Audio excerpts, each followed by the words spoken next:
میرا ایک شاگرد ہے کراچی میں، اس کے مسجد کے ساتھ ایک عورت تھی، وہ لڑکیاں سپلائی کرتی تھی، کس قدر بدترین کام۔ اس نے، میرے شاگرد نے اس عورت کے بیٹے سے دوستی لگائی اور اس کو میرے بیان کی کیسٹ دے دی۔ اس نے کہا یہ سن لینا۔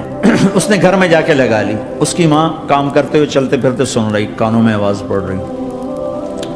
تھوڑی دیر کے بعد وہ آ گئی، کہنے لگی مجھے بھی سنا، تو اس نے سنی، پھر کہنے لگی دوبارہ سنا، پھر دوبارہ سنی، پھر کہنے لگی ایک دفعہ اور سنا، پھر ایک دفعہ اور سنی۔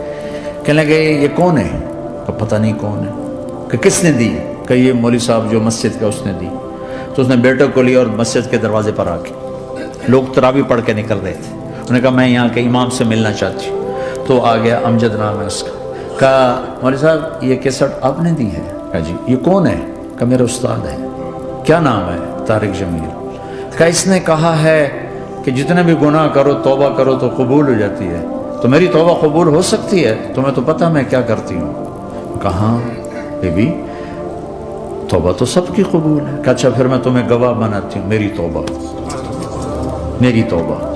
اور اگلے دن مسجد میں آنا شروع کر دی تراویح میں، اور دعا کرے یا اللہ اگر میری توبہ قبول ہے تو مجھے اٹھا لے، اگر میری توبہ قبول ہے تو مجھے اٹھا دے، اگر میری توبہ قبول ہے تو زور زور سے دعا کرتی۔ عورتوں کے اس میں جس طرح عورتیں نماز پڑھتی تھی، 29 کی رات سجدے میں اللہ نے اس کو موت دی تھی۔